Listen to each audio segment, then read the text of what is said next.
오늘 본문인 창세기 12장 1절에서 4절 말씀을 제가 한번 읽어드리고 말씀을 나누겠습니다. 여호와께서 아브라함에게 이르시되 너는 너의 고향과 친척과 아버지의 집을 떠나 내가 네게 보여줄 땅으로 가라. 내가 너로 큰 민족을 이루고 네게 복을 주어 네 이름을 창대하게 하리니 너는 복이 될지라. 너를 축복하는 자에게는 내가 복을 내리고 너를 저주하는 자에게는 내가 저주하리니 땅의 모든 족속이 너로 말미암아 복을 얻을 것이니라 하신지라. 예, 아브라함이 여호와의 말씀을 따라갔고 롯도 그와 함께 갔으며 아브라함이 하란을 떠날 때에 75세였더라. 여호와 하나님께서 아브라함에게 소명을 주신 것은 오늘 우리가 읽은 말씀에 보면 현재적인 시점 또 그 하란에서의 그 시점인 것 같지만 사실은 갈대아 우르라고 볼 수 있습니다. 이미 오래전에 하나님께서 아브라함에게 말씀하셨었다. 영어에 보면 had said라고 이렇게 돼 있죠. 말씀하셨었다. 그리고 그것을 따라서 이제 아브라함이 그 말씀을 따라 움직여지는 그 과정 속에 이제 하나님의 소명을 받들고 나아가는 과정을 겪게 되는 것이죠. 히브리서는 이런 아브라함의 어떤 믿음과 약속과 관련해서 6장과 11절에서 기본적으로 언급되는 것을 우리가 볼 수 있는데 6장 13절로 15절에 보면 하나님이 아브라함에게 약속하실 때에 가리켜 맹세할 자가 자기보다 더 큰 이가 없으므로 자기를 가리켜 맹세하여 이르기를 내가 반드시 너에게 복주고 복주며 너를 번성하게 하고 번성하게 하리라 하셨더니 그가 이같이 오래 참아 약속을 받았느니라 했습니다. 그리고 11장 8절에는 믿음으로 아브라함은 부르심을 받았을 때에 순종하여 장래의 유업으로 받을 땅에 나아갈새 갈 바를 알지 못하고 나아갔으며 라고 이렇게 기록되어 있습니다. 하나님께서 아브라함에게 말씀하신 것도 확실하고 또 아브라함이 하나님의 말씀을 믿고 의지해서 또 자신의 정든 고향과 친척과 아버지의 집을 떠나 전진했던 것도 확실합니다. 그런데 사실 아브라함의 그 모든 여정은 무언가 완전하게 확고한 것을 붙잡고 간 그런 여정들은 아닙니다. 물론 하나님께서 그에게 분명하게 말씀하셨고 그에게 나타내 주셨고 하나님과 인격적인 경험과 체험이 분명하기 때문에 아브라함에게는 그것을 부인할 수 없는 뭔가의 어떤 경험과 기억과 확신이 어느 정도 확신의 근거로서 뭔가 있었지만 그러나 아브라함은 그 여정을 오래 참아야 했습니다. 히브리서 6장에 얘기했듯이 오래 참아야 했고 또 그것을 성취하는 그 과정 속에 또 부분적인 성취를 그 생애 때 맛보았고 그가 죽음 이후에 하나님의 약속의 연속 속에서 이후에 나중에 성취된 것이지만 그 모든 것들을 과정 속에서 조금씩 그 흔적으로 부분으로 맛볼 수밖에 없었던 그런 과정들이 있었던 것이죠. 흔히 우리가 하나님을 믿는다라는 것을 뭔가 확고하고 완벽하고 절대적인 것처럼 생각해서 내가 믿음이 없고 나는 연약하기 때문에 아무것도 할 수 없어 라고 말할 때가 있습니다. 그런데 사실 믿음이라는 것은 다른 측면에서 생각해 본다면 갈등을 포함한다라고 말할 수 있습니다. 그것은 어떤 하나님의 존재에 대한 의심과 두려움이나 거부라고 그리스도인들에게 말할 수 있는 것은 아니지만 그러나 내 삶의 경험 속에서 적어도 하나님을 부인할 수 없는 뭔가의 어떤 경험이 있고 체험이 있음에도 불구하고 사람들은 자주 갈등하는 거예요. 왜냐하면 우리 안에 있는 불완전함, 인간의 약함, 인간의 죄성이 그런 것들을 만들어내기 때문입니다. 구약에 다양한 이야기들이 있지만 사실 이스라엘 백성들이 출애굽할 때만큼 하나님의 어떤 그 전적인 역사하심과 능력을 확고하게 맛봤던 경험도 거의 없을 거라고 이렇게 볼 수 있습니다. 하나님께서 이스라엘 백성들을 아브라함과 또 그 이어서 흐르는 족장들에 통해서 이어진 약속의 흐름과 또 모세를 통한 약속 또 그 성취를 통해서 이스라엘 백성들을 애굽에서 이끌어내실 때에 하나님께서는 10가지 재앙을 통해서 하나님께서 이 자연 만물을 초월해서 그것들을 사용하셔서 전적으로 역사하심을 분명히 나타내 주셨고 그들의 목전에서 절대로 하나님을 부인할 수 없는 정말 놀라운 기적적인 일들을 맛보게 하셨죠. 광야에서 그들의 어떤 불순종으로 말미암아 불신으로 말미암아 방황하고 헤매는 그 가운데에서 광야 1세대가 죽어가는 그 가운데에서도 하나님께서는 만나와 메추라기를 통해 그들을 먹이시고 입히시고 보호하심을 통해서 하나님께서 그들과 함께 하신다는 것을 명백하게 나타내 주셨습니다. 그러니까 하나님을 절대로 부인할 수 없는 거죠. 그러나 그럼에도 불구하고 그 경험과 체험이 그들에게 완전한 믿음, 완벽하게 의로운 삶으로 연결되어지지는 않았다는 거예요. 어떤 면에서 보면 바리새인들은 이러한 말에 대해서 항변했을지도 모릅니다. 그들은 율법의 의로는 흠이 없다라고 말할 만큼 대표적으로 이제 회심한 바울과 같이 그가 옛적 바리새인으로서 하나님의 율법을 의지하고 의로운 삶을 추구할 때 그 자신의 양심에 꺼리낌이 없이 예수님을 믿은 이후에도 뭐라고 얘기했냐면 내가 율법의 의로는 흠이 없는 자로다 이렇게 말했어요. 그것은 뭐냐면 율법에 따라서 그 조항들을 다 지켰느냐라고 했을 때 자기는 철저하게 완벽하게 그것을 준행했다라는 거예요. 그런데 부활하신 주님을 만나고 나서 자신을 보았을 때 자신의 불완전함을 깨달았고 그 율법의 이면에 자신이 철저하게 준행했던 어떤 율법적인 의, 겉으로 드러난 어떤 도덕적 준행의 의 이면에 감추어져 있었던 자신의 죄성을 또 허물을 악함을 보게 되었던 것이죠. 그 어리석음과 몰희애와 또 하나님을 위한다고 하지만 오히려 하나님을 거스릴 수밖에 없었던 그 죄성과 허물들을 보게 되었던 것이죠. 그래서 나는 죄인 중에 괴수입니다라고 훗날에는 고백할 수밖에 없었던 것이죠. 믿음은 하나님의 은혜이고 또 하나님과 인격적 관계에서 비롯되는 것이고 우리가 그것을 붙들어야 되는 것이기도 하지만 하나님의 은혜의 선물이기도 한 것입니다. 그런 면에서 우리는 끊임없이 갈등하고 불안해하고 두려워하고 염려하지만 하나님은 그 속에서 그런 연약하고 불완전하고 또 온전치 못한 인생들을 붙들어 주시는 거예요. 우리에게 필요한 것은 그런 하나님을 바라보는 거죠. 바라보는 거. 어린 아기가 응애 울면서 내가 배고프다라는 신호를 그 부모에게 알리듯이 그 어미에게 알리듯이 자기가 용변을 봐서 스스로 처리할 수 없는 아기가 응애 울면서 내가 불편하고 불결하고 힘겨우니 나를 깨끗하게 처리해달라고 호소하듯이 그냥 하나님 앞에 우리의 호소를 하는 거죠. 아뢰는 거죠. 그때 하나님은 그 손길을 펴셔서 긍휼히 여기시고 불쌍히 여기시고 붙잡아 주시는 겁니다. 아브라함이 믿음으로 결연하게 탁 나간 것처럼 보여요. 그러나 아브라함의 여정을 우리가 알지 않습니까? 아브라함의 여정 속에 항상 굳건하고 멋지고 믿음의 조상이라는 칭호에 어울리게 항상 든든하고 멋지게만 행한 게 아닙니다. 자기 아들이라도 하나님께서 죽음 가운데서라도 살리실 것을 믿고 왜냐하면 네 후손은 네 씨는 네 자손들은 이삭을 통해 번성할 것이라고 하나님이 약속하셨기 때문에 번제로 바치라는 그 얼토당토하는 요구 속에서도 하나님은 설사 죽여도 이 아이를 살리셔서 그 일을 이뤄내실 것이라는 그 믿음을 획득하게 된 것이죠. 왜냐하면 사라의 몸에 죽은 것 같은 것을 알고 자신의 몸이 기능이 떨어진 것을 아는 차원에서 하나님의 창조의 능력으로 그 태의 아이가 잉태되게 했기 때문에 그 뱃속에 그렇기 때문에 그것을 믿고 확신했던 것이죠. 그러나 그 여정들은 항상 엎치락뒤치락 합니다.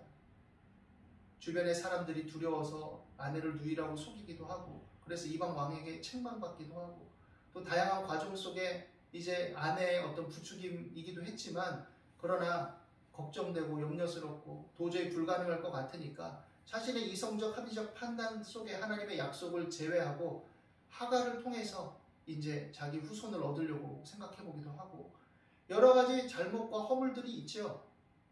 그러나 그런 연약함 속에서도 때때로 갈등하고 고민하고 괴로워하고 또 어찌 보면 하나님을 부인할 수 없지만 뭔가 일어날 것에 대한 의심과 회의 속에 있을 때에도 하나님은 그를 기다리시고 붙들어 주시고 그 여정 속에 하나님을 맛보도록 섭리하시고 인도해 주셨다라는 것이죠. 믿음은 그렇기 때문에 과정입니다. 과정. 그 과정을 밟아나가는 것이고 또 하나님의 자비와 그 은혜를 약속을 끝까지 신뢰하고 그것을 저버리지 않는 겁니다. 우리가 뭔가 엄청난 일을 함으로써 우리가 믿음의 승리자가 되고 멋진 사람이 될 것 같지만 사실은 우리 믿음에 있어서 중요한 것은 우리의 약함과 허물을 직면하는 거예요. 그리고 그것을 하나님께 맡기는 게 더 중요합니다. 때때로 실패하고 넘어지는 것을 우리는 너무나 잘 압니다. 그리고 믿음은 그럴 때 그럼에도 불구하고 하나님께 나아가며 하나님을 인정하고 자신의 약함과 허물들을 진실하게 고백하고 다시금 하나님 편에 살기를 원하는 마음을 갖고 하나님을 향하는 것이죠. 그럴 때 하나님은 때로 책망하시지만 붙들어 주시고 또 때로 우리 큰 잘못을 저질렀을 때 때리지만 그러나 다시금 싸매어 주시고 그래서 결국 합력하여 선을 이루고 하나님의 의를 이루게 하시고 하나님의 영광을 맛보도록 인도해 주시는 것이죠. 누가복음 5장에 보면 게네사렛 호숫가에서 이제 밤새 수고했지만 낚은 것이 없어가지고 동료들과 함께 그물을 정리하고 있던 그 시몬 베드로 이야기가 나옵니다. 예수님께서 그곳에 오셔서 시몬의 배에 오르셔서 이제 말씀을 전하십니다. 그리고 말씀을 다 마치신 후에 시몬 베드로에게 말씀하시죠. 깊은 데로 가서 그물을 내려 고기를 잡으라. 그때 유명한 말을 하죠. 주여 우리가 밤새 수고해서 잡은 것이 없지만 말씀에 의지하여 그물을 내리겠습니다. 여기서 말씀에 의지하여를 어떤 굳건한 믿음처럼 약간 오해하는 그런 이해들이 좀 있는 면도 있어요. 그러나 여기서는 예수님이니까 나는 말씀에 의지합니다. 굳센 믿음으로 나갑니다. 이런 뜻이 아니라 내가 밤이 맞도록 수고했고 잡은 것이 없습니다. 그런데 어쨌든 존경할 만한 선생님이 그 말씀을 들어보니까 그렇게 말씀하시니까 그렇게 하시니까 제가 그렇다면 그 말씀에 따라서 한번 내려보죠. 이겁니다. 예수님이 어부도 아니고 전문가도 아니에요. 어떻게 굳이 말하자면 직업을 말하자면 목수죠. 오늘날로 표현한다면 그렇게 신뢰할 만한 전문가는 아니지만 그래도 아버지가 얘기하시니까 그래도 좀 인품이 훌륭하고 존경할 만한 분이 얘기하시니까 그래도 수고했지만 귀찮기도 하지만 그래도 한번 내려보자. 그런 정도겠죠. 그러나 이것도 이 순종도 아주 귀한 것이죠. 그때 물고기를 심히 많이 잡습니다. 두 배에 가득 채우고 동료들이 와서 막 도와달라고 손짓해서 그 가득 차서 흘러 넘칠 만큼 가득 채우게 되죠. 이제 이 사건을 통해서 베드로가 뭔가 깨닫죠. 그리고 주여 나는 죄인입니다. 나를 떠나소서 라고 말하죠. 그 마음 가운데 뭔가 어떤 의심 또 반신반의 예수님에 대한 어떤 다양한 심상들 자신에 대한 자각 다양한 게 섞여 있겠죠. 그때 예수님이 말씀하십니다. 무서워 말라. 이제 후로는 내가 사람을 취하리라. 그리고 베드로를 부르시죠. 우리는 완벽하지 않습니다. 갈등하고 염려하고 불안하고 두려워합니다. 그러나 우리가 하나님의 은혜 안에 산다는 그 믿음을 가지고 그것을 놓치지 말고 삶의 여러 가지 복잡함과 부조리함과 또 여러 가지 또 이해에 미치지 못하는 상황 속에서 하나님을 의지하고 믿음으로 나가는 것이 중요하다는 것을 알아야 됩니다. 아브라함이 그런 믿음을 가지고 나간 결과 어떻습니까? 그는 결국 다양한 경험들 속에 때때로 실패도 하고 또 갈등도 하고 고민도 하고 위기도 겪고 당대에 자기가 많은 것을 다 획득한 건 아니지만 그러나 하나님의 약속의 성취의 흔적들을 다양한 모습을 통해서 발견하게 되고 그리고 어떤 부분에 있어서는 여전히 하나님께서 말씀하신 것만 남아있지만 그러나 그 말씀하신 것이 장차 성취될 것을 믿음으로써 이제 행하게 되죠. 왜? 경험을 했기 때문에 그리고 하나님의 신실하심을 맛봤기 때문에 로마서 1장 17절에 보면 복음에는 하나님의 의가 나타나서 믿음으로 믿음에 이르게 하나니 기록된 바 오직 의인은 믿음으로 말미암아 살리라 한 바 같으니라 하였습니다. 믿음으로 믿음에 이르게 한다 했을 때 이것에 대한 해석이 조금 다른 관점에서 보면 철두철미한 믿음으로 라고 이렇게 해석하는 분이 있습니다. 그런데 저는 이것을 어떻게 읽냐면 믿음으로 믿음에 믿음으로부터 시작해서 믿음으로 결국 이루어지는 이 과정을 포함하는 말로 이해를 합니다. 믿음으로 시작하고 그 작은 믿음이지만 그 믿음이 그 믿음의 경험들을 통해서 결국 믿음으로 귀결되고 알파와 오메가 되신 하나님께서 결국 우리 안에 있는 믿음을, 우리 속에 있는 착한 일을 시작하신 성령의 교통하심과 은혜 안에서 결국 믿음으로 성취함으로써 하나님의 의를 이루게 하고 우리 구원의 영광을 맛보게 하고 하나님의 뜻 안에 거하게 한다라고 그렇게 이해합니다. 오직 나의 의는 믿음으로 살리라 라고 하박국 선지자에게 얘기하셨던 그 하나님께서는 어떤 상황과 현실 속에 우리가 때때로 갈등하고 그 안에 가졌던 신념과 내 어떤 신뢰의 기반들이 흔들릴 때, 내 이해가 미치지 못할 때에도 하나님을 향하고 하나님을 의지한다면 하나님은 반드시 실망치 않게 하시고 그 일을 이루신다는 것을 보여주는 것이죠. 하박국 선지자는 믿음의 백성들이 이방인을 통해서 징계를 받는 것을 도무지 이해할 수 없었습니다. 그러나 하나님은 그러실 수 있음을 말씀하셨고, 그러나 그 속에서도 의인은 믿음으로 살게 될 것임을 분명하게 말씀하시죠. 사도행전 12장에 보면 헤롯 왕이 요한의 형제 야고보를 칼로 죽이고 또 이것을 유대인들이 아주 기뻐했기 때문에 베드로도 잡아서 죽이려고 무교절 날에 잡아서 가뒀습니다. 그리고 6월절 후가 되면 사람들 앞에서 죽이려고 계획하고 있었죠. 교회는 이것을 인해서 모여서 간절하게 기도했습니다. 하나님, 베드로 사도가 죽으면 안 됩니다. 베드로를 살려주십시오. 건져주십시오. 라고 간절히 기도했어요. 그리고 이것을 인해서 하나님께서 천사를 보내셔서 이 베드로를 구하여 내시죠. 옥에서. 간절히 기도하고 있는데 그 집에 베드로가 나타납니다. 문을 똑똑 두드립니다. 어린 여자아이 로데가 그 문소리를 듣고 가서 누구세요? 하니까 베드로가 나다. 나 베드로야. 너무 깜짝 놀라고 반가웠습니다. 그래서 기도하고 있는 그 사람들에게 가서 베드로가 왔습니다. 베드로가 왔습니다. 이렇게 얘기했는데 사람들이 베드로를 구해달라고, 베드로를 살려달라고 간절히 기도하고 있었는데 반응이 어땠냐면 네가 미친 거 아니야? 이랬어요. 어떻게 그게 가능하냐? 헤롯이 옥에 가두고 성경 사도행전 12장에 보면은 4명씩 4패로 나눠서 파수꾼이 지키게 이렇게 했는데 어떻게 나올 수 있냔 말이죠. 그 막강한 상황 속에서. 그러니까 기도해놓고도 어떻게 보면 반신반의하는 겁니다. 마음의 바램과 소원은 가지고 있지만 그것을 확실히 믿지를 못한 거죠. 그러나 또 그러면서도 의지한 거죠. 주여, 내가 믿음이 없습니다. 그러나 나의 믿음 없는 것을 불쌍히 여겨주십시오 라고 했던 어떤 아비처럼, 그러나 우리의 마음이 연약하고 부족해도 하나님은 우리의 믿음 없는 것을 도와주시고 또 우리 어떤 그런 미련하고 또 믿음이 결여된 듯한 겉으로는 믿음으로 보이는 그런 행위, 그 속에도 하나님은 불쌍히 여기시고 일하신다는 것을 우리에게 보여주시는 것이죠.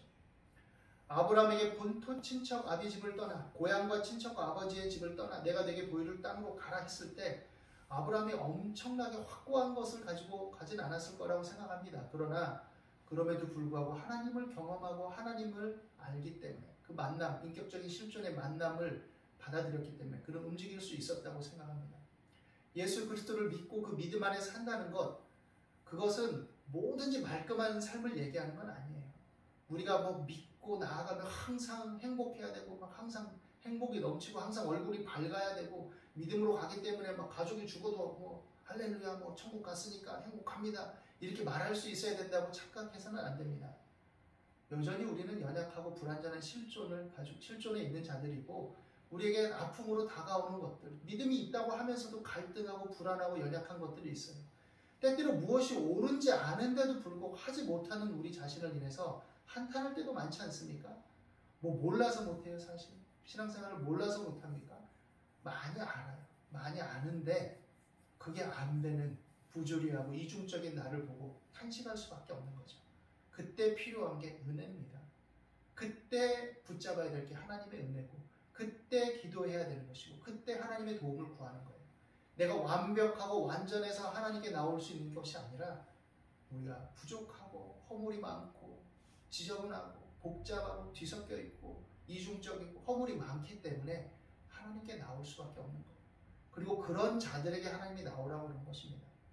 우리가 잘나고 훌륭해서 우리를 택하시고 부르신 것이 아니라 우리가 부족하고 허물이 많고 죄 많은 인생이기 때문에 그래서 믿음으로 부르셨고 그래서 그 안에 그 속에서 그 진흙 속에서도 너희를 내가 쓰고 너희를 또 빛나게 할 것이고 너희를 사용할 것이니 나를 의지해라 라고 말씀하시는 것이죠. 여러분 믿음에 이르게 되기를 바랍니다. 믿음의 과정을 갈등하고 의심하고 두려워하고 염려할지라도 밟아 나갈 수 있게 되기를 바랍니다. 하나님을 호소하고 하나님께 호소하고 하나님을 의지하고 하나님의 말씀을 붙들고 그것을 따라 살기 위해서 시도하게 되기를 바랍니다. 많이 실패할 겁니다. 그러나 그럼에도 불구하고 그 실패는 허사가 되지 않습니다. 왜냐? 연약한 자들의 몸부림과 하나님을 향한 마음을 하나님은 받으시고 오히려 그걸 통해서 그 약한 자를 허물 많은 인생들을 통해서 하나님의 일을 이루시고 하나님의 의를 이루시고 하나님이 사용하시고 선한 일을 성취하실 것이기 때문입니다. 하나님을 사랑하는 자 곧 그 뜻대로 부르심을 입은 자들에게는 모든 것이 합력하여 선을 이루게 됩니다. 오늘 이 말씀 안에서 하나님의 은혜를 더욱 의지하고 어렵고 힘겨운 시대일수록 또 자신에 대해서 한계가 느껴지고 복잡하고 피곤하고 고단하고 자책이 되고 회의가 들 때 낙심하지 말고 하나님 이 모습 이대로 받아주십시오. 나는 그래도 하나님을 믿습니다 라는 마음으로 하나님의 손을 붙들고 하나님을 향해 나아가며 하나님께 뻔뻔하게 생각하지 말고 하나님께 적극적으로 기도하고 하나님의 도움을 구하며 날마다 주님과 동행하는 저와 여러분이 될 수 있기를 예수님의 이름으로 간절히 축원합니다. 기도하겠습니다. 하나님, 우리는 약하고 부족합니다. 그러나 하나님은 우리를 긍휼히 여기시고 불쌍히 여기시는 하나님이신 줄 믿습니다. 우리가 선을 행하길 원하는 마음이 있으나 행하는 능력이 없고 결여되어 부족하고 헤매일 때 하나님을 향하게 하시고 우리 안에 착한 일을 시작하신 성령의 도우심과 은혜 안에서 우리가 승리를 맛보며 주님과 동행함으로써 결실하도록 인도하여 주옵소서. 모든 염려, 근심, 걱정, 어려움을 주께 맡기며 믿음으로 아뢰며 담대히 전진해 나갈 수 있도록 인도하여 주옵소서. 감사와 찬송을 드립니다. 예수 그리스도 이름으로 기도드립니다.